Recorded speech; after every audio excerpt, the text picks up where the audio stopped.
تو آپ حضور غوث پاک کی خدمت میں کچھ فریاد پیش کر رہے ہیں کہ آپ کے غلام آئے ہیں، ان سب کی جھولیاں بھر دیں. تو کئی جو یتیم العلم ہے نا، سمجھ رہے میری بات کی ہے، یزید الفکر ہے، یہ جو کیڑے مکوڑے ہیں یہ کہہ رہے دیکھا یہ تو جناب ولیوں سے مانگ رہے ہیں، اللہ سے مانگنا چاہیے تھا. میں نے کہا جناب مفتی احمد یار خان نعیمی نے اس لیے اس بات کی تصریح فرمائی، صاحب بار شریعت نے تصریح فرمائی، سیدی اعلیٰ حضرت صاحب نے تصریح فرمائی. ہماری جھولی بھر دیجیے، جھولی کو میری بھر دو، ورنہ کہے گی دنیا ایسے سخی کا منگتا پھرتا ہے مارا مارا. میری لاج رکھ لو یا غوث، میں مرید ہوں تمہارا، میں مرید ہوں تمہارا. غوث پاک آپ نے اپنے در پر آنے والوں کو سب کو نوازا. یہ دور دور سے آپ کے فقیر، آپ کے مرید آپ سے، اور خود تمہارے سارے بزرگ مرے ہوئے اور زندہ چندے عوام غریب سے مانگتے ہیں. اس وقت نہیں شرم آتی؟ عام بندے بیمار ہوتے ہیں، ان کو درباروں پہ لے کے جاتے ہو، اور درباروں پہ بیٹھے ہوئے بیمار ہوتے ہیں تو انہیں آغا خان اور شفا انٹرنیشنل لے کے جاتے ہو. اس وقت لے جایا کرو نا وہاں پہ اور کہا کرو گنج بخش فیض عالم مظہر نور خدا. آج تک سنیا جے کڈے سیانے جے تو ہنو کہانی پیچھے لائے آنے آپ انہوں نے پتا ہے بھی کیا ہوتا ہے، کچھ بھی نہیں ہوتا. یہ جو شرکیہ ایکٹیویٹی پرفارم کرنی ہے وہ آپ خود کرو اور پھر نکالو اس میں سے جو نکلتا ہے، اور یہ کہانیاں کروانی بند کر دیں آپ لوگ. اصل میں ان لوگوں نے قرآن و سنت تو پڑھا نہیں ہوا، یہ بزرگ بابوں کی کتابیں پڑھتے ہیں.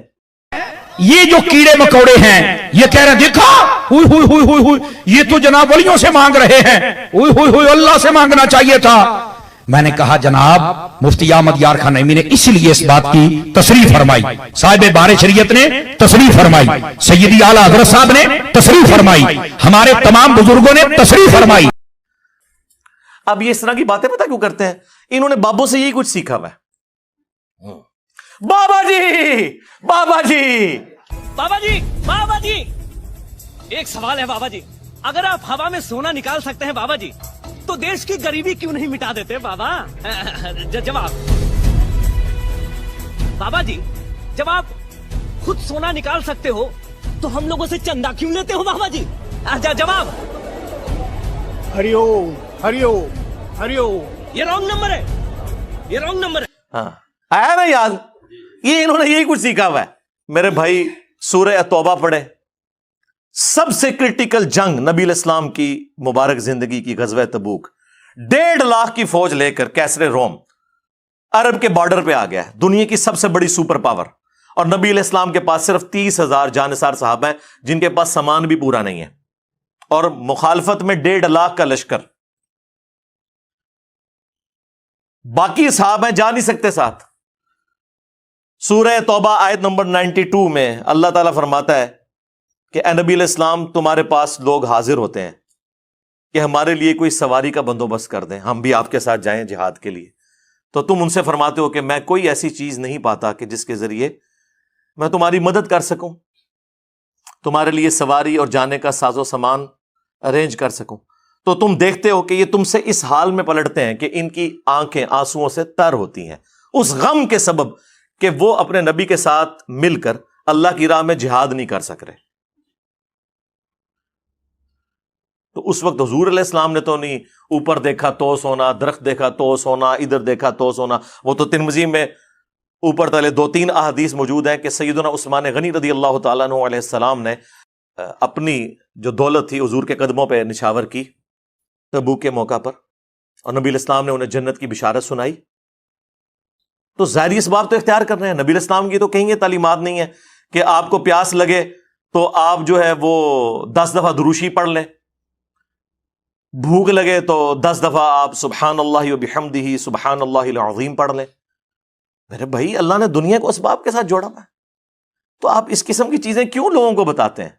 نبی علیہ السلام کی تو کہیں یہ تعلیمات نہیں ہے. آپ نے تو ہمیشہ اسباب کو اختیار کرنے کا حکم دیا اور اس کے بعد مسبب الاسباب سے دعا مانگنے کا حکم دیا. صحیح مسلم میں تقدیر والے چیپٹر میں آلموسٹ 50 کے قریب احادیث ہیں، 50 to 60. اس کی جو آخری حدیث ہے نا وہ حضرت ابو ہریرہ رضی اللہ تعالیٰ عنہ کو نبی علیہ السلام نے فرمایا، اے ابو ہریرہ جو چیز تجھے نفع دے اس کے لیے پوری کوشش کرنا، اس کے بعد اللہ سے مدد طلب کرنا. کاہلی نہ کرنا، سستی نہ کرنا، پھر بھی تیرے خلاف رزلٹ آ جائے تو پھر کہنا جو اللہ کی مرضی، اگر مگر نہ کہنا، اگر مگر شیطان کا دروازہ کھول دیتا ہے۔ لیکن یہ اینڈ پہ ہے، کوشش پوری کرنا، پھر اللہ سے مدد طلب کرنا، ہاں گنج بخش فیض عالم نہیں، اللہ سے مدد، اس کے بعد کاہلی اور سستی نہیں کرنی، کوشش بھی کرنی ہے اور کاہلی اور سستی بھی نہیں کرنی، پھر بھی رزلٹ خلاف آئے پھر کہنا جو اللہ کی مرضی، کہ ٹھیک ہے اللہ تعالیٰ کو یہ منظور نہیں تھا، اپنی ایفرٹ تو پوری پٹ کرنی ہے۔ یہ کون سا دین ہے جو آپ لوگوں کو سکھا رہے ہیں؟ ہماری جھولی بھر دیجیے، جھولی کو میری بھر دو ورنہ کہے گی دنیا ایسے سخی کا منگتا پھرتا ہے مارا مارا، میری لاج رکھ لو یا غوث، میں مرید ہوں تمہارا، میں مرید ہوں تمہارا۔ غوث پاک آپ نے اپنے در پر آنے والوں کو سب کو نوازا، یہ دور دور سے آپ کے فقیر، آپ کے مرید آپ سے، آپ اس نبی کے ماننے والے ہو جس نبی نے آپ کو ہر نماز کی ہر رکعت میں سورۃ الفاتحہ تعلیم فرمائی ہے، اور اس میں جو آیت نمبر 4 ہے، ایاک نعبد و ایاک نستعین، اے اللہ ہم عبادت بھی صرف تیری کرتے ہیں اور مدد بھی یعنی دعا بھی صرف تجھی سے مانگتے ہیں۔ آپ یہ پیش کریں، اچھا جی آپ روٹی امی سے نہیں مانگتے، اے وچو نکلدا جے نہ دے، قرآن کا مذاق اڑاتے ہیں یہ لوگ۔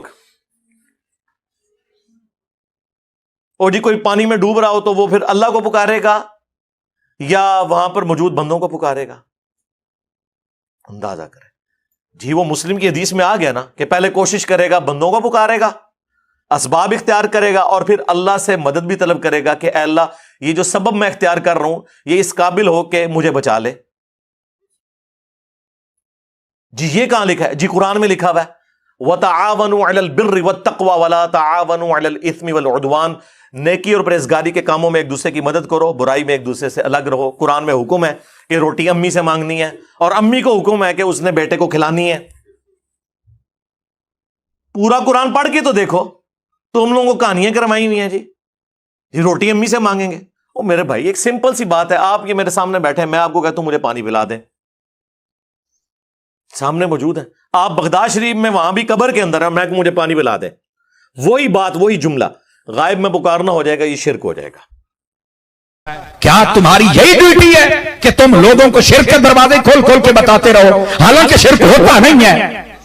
قبر پر نہیں جانا چاہیے تھا، وہاں نہیں مانگنا چاہیے تھا ان سے، تو میں نے کہا پھر مجھے بتاؤ امام اعظم ابو حنیفہ رضی اللہ تعالیٰ عنہ آپ کی قبر انور پر حضرت امام شافعی جاتے ہیں اور فرماتے ہیں جب بھی کوئی مشکل آتی ہے میں وہاں چل کے دعا کرتا ہوں، نفل پڑھتا ہوں، اور ان کے وسیلے سے جب دعا کرتا ہوں تو اللہ تعالیٰ میری جھولی بھر دیتا ہے، میری مشکل حل فرما دیتا ہے۔ بھائی اگر ابھی بھی نہیں سمجھ آئی کہ قبروں والے کچھ نہیں دیتے وہاں کچھ نہیں کرنا چاہیے، بھائی اگر ابھی بھی نہیں سمجھ آئی کہ قبروں والے کچھ نہیں دیتے وہاں کچھ نہیں کرنا چاہیے، بھائی اگر ابھی بھی نہیں سمجھ آئی کہ قبروں والے کچھ نہیں دیتے وہاں کچھ نہیں کرنا چاہیے، کیونکہ آپ کی اور میری کوئی کمیونیکیشن ہو نہیں سکتی۔ جی اس کا ثبوت جی قرآن میں ہے، سورۃ النمل آیت نمبر 62، اَمَّن يُجِيبُ الْمُضْطَرَّ اِذَا دَعَاهُ وَيَكْشِفُ السُّوءَ وَيَجْعَلُكُمْ خُلَفَاءَ الْأَرْضِ اَإِلَٰهٌ مَّعَ اللَّهِ، بھلا بتاؤ تو کون ہے جو مصیبت اور پریشانی میں گھرے ہوئے شخص کی فریاد کو سنتا ہے اور اس سے اس کی تکلیف کو دور کر دیتا ہے اور تمہیں اگلوں کا خلیفہ کرتا ہے زمین پر۔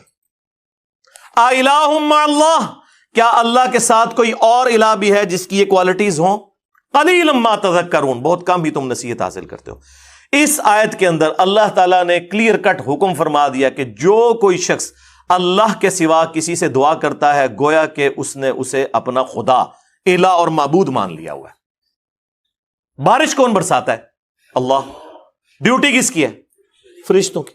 لیکن ہم فرشتوں سے بارش مانگیں گے کہ آپ کی ڈیوٹی لگی ہوئی ہے جی، کہتے ہیں بزرگوں نے ڈیوٹیاں نے، تو مشرک ہو جائیں گے۔ بھائی نبی علیہ السلام نے صلاۃ الاستسقاء، بارش کی نماز تعلیم فرمائی ہے۔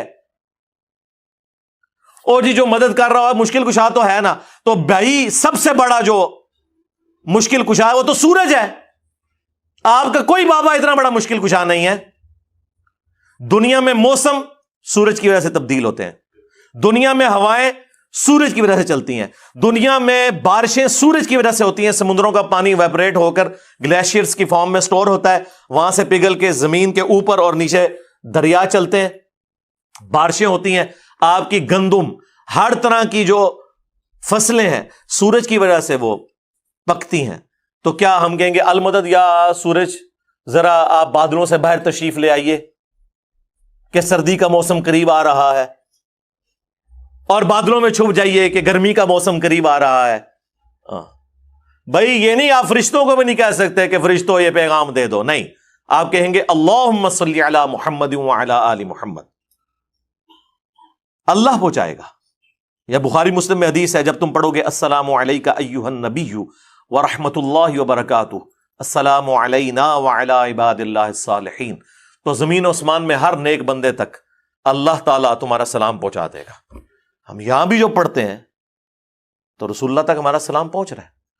السلام علیکہ یا رسول اللہ ہم پڑھ رہے ہیں, نماز میں پڑھ رہے ہیں السلام علیکہ ایھا النبی, لیکن کس نیت سے کہ اللہ پہنچا رہا ہے, یہ نہیں کہ وہ یہاں پہ موجود ہیں. اس حدیث میں موجود ہے, وہ حدیث پوری نہیں پڑھتے, اس میں سے حاضر و ناظر نکال رہے ہوتے ہیں, کبھی کچھ نکال رہے ہوتے ہیں. وہ یہ حدیث تو پڑھ کے دیکھ لو. تو اگر نبی علیہ السلام کے بارے میں اسٹیٹس تو تاڑے بابے دے شاہی کوئی نہیں نا, ان کی کیا اوقات ہے, کیونکہ نبی کے جیسا ہے ہی کوئی نہیں, بابے تھے شاہی کوئی نہیں, ہمارے مقابلے پہ نہیں, نبی علیہ السلام کے مقابلے پہ. تو یہ اس قسم کی جو شرکیہ تعلیمات آ کے اس شخص کی طرف سے جو دعوے دار ہو کہ میں نبی علیہ السلام کا ماننے والا ہوں, نماز میں تم پڑھو ایاک نعبد و ایاک نستعین, اور اس پوری ویڈیو میں اس نے اللہ کا ذکر کہیں نہیں کیا کہ اللہ سے بھی مانگو, اللہ کے آگے رو, اللہ سے مانگو, کوئی نہیں, بالکل فارغ. اور ہمارے نبی علیہ السلام کو اللہ تعالیٰ قرآن میں فرما رہا ہے وَإِذَا سَأَلَكَ عِبَادِي عَنِّي فَإِنِّي قَرِيبٌ, اے نبی جب کبھی بھی میرے بندے آپ سے میرے بارے میں پوچھیں تو فرماؤ میں تمہارے بالکل قریب ہوں. اجیب الدعوۃ الداعی اذا دعان, ہر پکارنے والے کی پکار کو سنتا ہوں جب وہ مجھے پکارے. فَلْيَسْتَجِيبُوا لِي وَلْيُؤْمِنُوا بِي لَعَلَّهُمْ يَرْشُدُونَ, لیکن انہیں بھی چاہیے کہ میرا حکم مانے, مجھ پر ایمان لائیں جیسا کہ ایمان لانے کا حق ہے, پھر وہ رشد و ہدایت پا جائیں گے. یہ ون وے ٹریفک نہیں ہوگی. آپ اللہ کو رسپانس کریں گے, اللہ تعالیٰ سننے والا ہے. ادعونی استجب لکم, اے میرے بندو مجھ سے مانگو میں قبول کرنے والا ہوں. ان الذین یستکبرون عن عبادتی, بے شک جو لوگ میری عبادت سے تکبر کرتے ہیں. اچھا بات ہوئی دعا کی اور ذکر آ گیا عبادت, کیونکہ دعا ہی تو عبادت ہے جی. ابو داؤد ترمذی سنن نسائی میں حدیث ہے الدعاء هو العبادہ, دعا ہی تو عبادت ہے. اور پھر حضور نے یہی آیت سورۃ المؤمن کی آیت نمبر 60 جسے سورہ الغافر بھی کہتے ہیں وہ تلاوت کی. ادعونی استجب لکم, اے میرے بندو مجھ سے مانگو میں تمہاری دعا قبول کروں گا. ان الذین یستکبرون عن عبادتی, بے شک جو لوگ میری عبادت سے مجھ سے مانگنے سے تکبر کرتے ہیں میں ان قریب انہیں ذلیل و خوار کر کے جہنم میں داخل کروں گا. والعیاذ باللہ تعالی. اللہم لا تجعلنا منہم, اللہم اجرنا من النار. ہمارا رب وہ ہے کہ اس سے نہ مانگا جائے تو وہ ناراض ہوتا ہے. دنیا کے بادشاہوں سے آپ مانگیں تو وہ ناراض ہوتے ہیں, اور ہمارا رب وہ ہے کہ اس سے نہ مانگا جائے تو وہ ناراض ہوتا ہے. اور یہ آپ کو بابوں کے پیچھے لگا رہے ہیں بجائے قرآن کی تعلیمات پر عمل کرنے کے. اور خود تمہارے سارے بزرگ مرے ہوئے اور زندہ چندے عوام غریب سے مانگتے ہیں, اس وقت نہیں شرم آتی؟ عام بندے بیمار ہوتے ہیں ان کو درباروں پہ لے کے جاتے ہو, اور درباروں میں بیٹھے ہوئے بیمار ہوتے ہیں تو انہیں آغا خان اور شفا انٹرنیشنل لے کے جاتے ہو. اس وقت لے جایا کرو نا وہاں پہ اور کہا کرو گنج بخش فیض عالم مظہر نور خدا. آج تک سنیا جے کڈے سیانے جے تو ہنو کہانی پیچھے لایا نے, آپ انہوں نے پتا ہے بھی کیا ہوتا ہے, کچھ بھی نہیں ہوتا, کہانیاں سنیں ان کی. تو انشاءاللہ تعالی اللہ کے فضل سے اس پلیٹ فارم سے یہ سچائی کی آواز بلند ہوگی. اب یہ اس طرح کی باتیں پتہ کیوں کرتے ہیں؟ انہوں نے بابوں سے یہی کچھ سیکھا ہوا ہے. بابا جی بابا جی بابا جی بابا جی, ایک سوال ہے بابا جی, اگر آپ ہوا میں سونا نکال سکتے ہیں بابا جی تو دیش کی غریبی کیوں نہیں مٹا دیتے بابا؟ جواب بابا جی، جب آپ خود سونا نکال سکتے ہو تو ہم لوگوں سے چندہ کیوں لیتے ہو بابا جی؟ جواب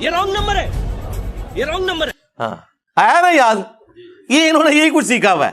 میرے بھائی سورہ توبہ پڑھے، سب سے کرٹیکل جنگ نبی علیہ السلام کی مبارک زندگی کی غزوہ تبوک، 1.5 لاکھ کی فوج لے کر کیسر روم عرب کے بارڈر پہ آ گیا ہے، دنیا کی سب سے بڑی سپر پاور، اور نبی علیہ السلام کے پاس صرف 30,000 جانثار صحابہ ہیں جن کے پاس سامان بھی پورا نہیں ہے، اور مخالفت میں 1.5 لاکھ کا لشکر۔